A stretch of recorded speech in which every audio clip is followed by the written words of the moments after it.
Hey guys, so I want to just carry on from a previous video I did about minimalism. So I'm quite interested now in decluttering, starting afresh, and basically taking out a lot of excess from the home. And for me, decluttering and minimalism is more for the former, it's more for decluttering. So I'm not going to be kind of going right down to the whole don't use all the different washing up liquids and cleansers and things like that. I'm just going to be getting rid of all the excess stuff that I've got and also getting rid of anything that doesn't add value generally to my life. So I'm going to share those tips with you guys because I'm sure you've all got stuff at home that you just look at and kind of go, why have I even got that, and why is it everywhere, and why can't I find the thing I'm looking for, etc, etc. So in that way, I think minimalism and decluttering are a great thing because they give you a fresh canvas and make everything a lot more easier.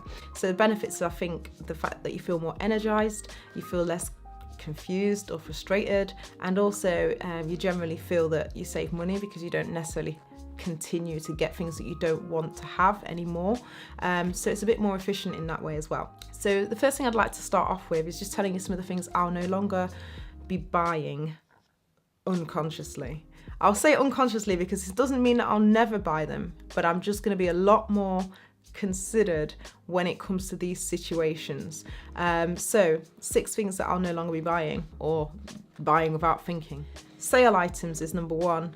So I love a bargain. Everybody loves a bargain. But when you go to the shop and you see 20 bargains of 20 different things that you never even wanted in the beginning, and sometimes you just frantically, zombie shop and pick them all up, you do realise when you've got home, some of them you're not ever really going to wear.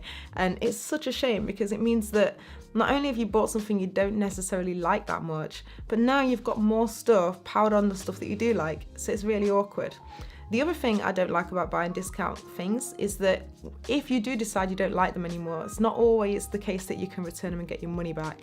So that's another reason why sale items are one to watch out for if you're going to try and reduce the things that you currently own that are cluttering up space. So buy things that are meaningful to you. Okay, the second thing I'm not going to buy anymore is knickknacks. So I love gadgets. I love,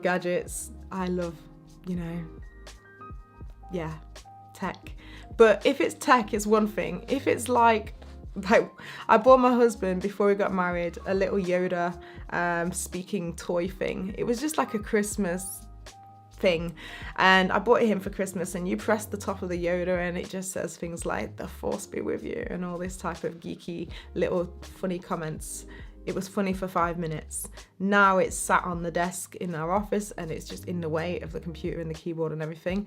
And now I'm conscious that I just don't need those types of little knick-knack things on my computer desk or on my dressing table or on a bookshelf, or I don't even want it on my work desk. Therefore, it has to go. So any little knickknacks and souvenirs and novelty items, they're the types of things that you should really be conscious of buying if you know damn well that it's just going to end up in a drawer or cupboard. Don't get it in the first place.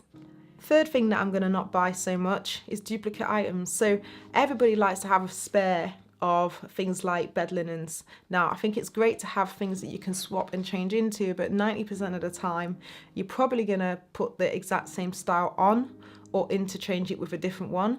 So what I tend to do is I just have like 1 or 2 spare sheets, and then for the duvet cover, I'll usually wash it and dry it and put it back on within the same day, ideally. Because that way I'm forced to literally iron it and dry it as quickly as possible. That way I don't have it littered around the house, piling up with all the other ironing and clothing stuff that needs to be processed, washing and ironing and stuff. But also it's just one less thing that stays in the cupboard that isn't being used on the bed. So linens is an easy one, and obviously that includes things like towels. How many towels do you really need? Can you wash them more often? So try not to buy too many excess bits for things like that. Other duplicate items are things like plant pots and vases. I don't often these days have flowers around the house. Once upon a time I'd have flowers all over the place, or certainly in the hallway and in the living room. So I'd have at least 2 or 3 flowers, and maybe one in the hallway or one in the kitchen on the dining table, something like that. And I had just like a clear one, a tall one, a round one, a thin one, and then I'd have like a tinted coloured one. Now I realised I really just need one transparent vase. That's it. Whether it's a round one or a square one, 1 or 2 is about all I actually need. So the long thin one is going to be gone. The little bulbous purple tinted coloured vase one is going to be gone too. I don't need them in the cupboards because now I've got 4 or 5 vases and currently there's no flowers in any of them, so they're just taking up space. So that's another duplicate item that I don't need.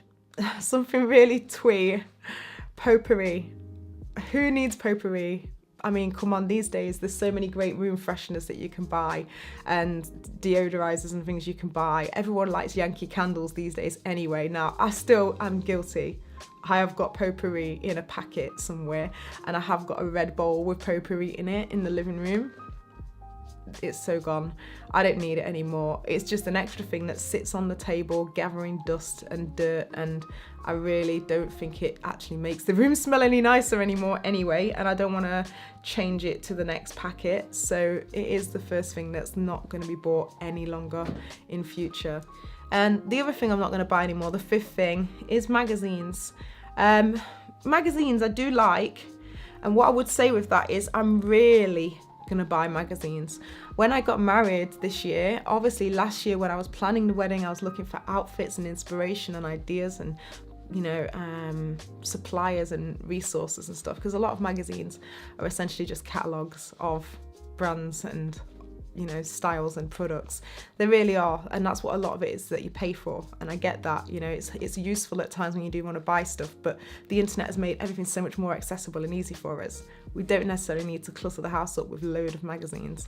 And what I always found with magazines as well is I'm the type of person that generally likes to either flip through the magazines and see the inspiration rather than read the articles. So things like Cosmo magazine, I would buy it, but realistically I'd prefer the Grazia type of magazine. I'm looking for the kind of trends and the ideas.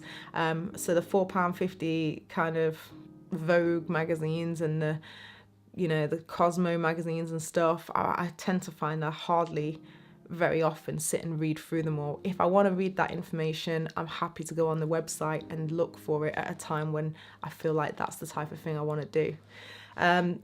Obviously, in addition to that, we're looking at similar situation with books.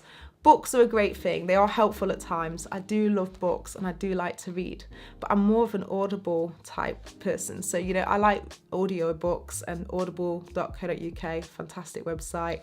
Guys, if you don't already subscribe to Audible, please consider it, because it's one of my favourite things of all time. I like to listen to that type of stuff. Nowadays, a lot of people like to listen to podcasts too. So I think that's really where I tend to do my reading. I tend to do it whilst I'm on the go, when I'm driving to work, from work, at work, while I'm washing the dishes, while I'm cooking. As you all know, I like to have my headphones on often. So most of the time it might be a book, it might be music, but it doesn't really matter. Either way, I can listen to a book rather than have to read it and clutter up the cupboards and the shelves and the drawers full of books. So if it's not a book that you love, if it's a book on gardening or DIY or something like that, and you don't genuinely feel you're going to use it very often, maybe it's a good idea to give it to the charity shop or give it away so it can be recycled. That's basically most of the things that I'll be buying, a lot less or not at all. And there'll be several other things I think that will come into the list. I'm going to be going through this minimalist journey, this decluttering journey, and I'll share with you everything that I find out. Some of it is inspired by this book. So on the subjects of books, this book is quite helpful. It's one that I bought a few years back. It's by Sue Kay. It's called No More Clutter, and basically Sue Kay is explaining the processes of basically not being a hoarder, not basically accumulating stuff that you don't need or want, you know, really addressing why you've actually got it and what you're going to do with it. So it's really handy, and I'm going to be using a lot of the tips in this to help me with the decluttering process. This book was published in 2005. I've probably had it paperback from 2006 as well. So I think I've had this probably since 2006 or 2007. So once I've finished with this book, I'm happy to pass it on to any friends or people that might be interested. So let me know, and I will be happy to, you know, share that with you or post it out to you. Just drop me a comment below if you're interested in that. Once I've finished with it, probably be another week or two so I can flick through and get the useful tips. The good thing about the book is it's useful information. The question is, do I need it and several other books on the shelf once I've accumulated that information? What I tend to prefer to do is to put all my information digitally. So anything that's useful, I'll note it in Evernote because I love that. And that way it's stored somewhere I can access the information again, if not online through a random article. I've made notes of what I've learned from that in Evernote or in a notebook. You know, I'm a lover of notebooks too, so the notebooks will get used to jot down any useful information. And then I can kind of let that book go and pass it on to somebody else. So unless it's like a cool classic book or a really cool you know, biography or something, or some type of self-help thought leader book that I really love, I'm just gonna let it go. So yeah, bear that in mind, that you don't need all these books now that the internet's in place.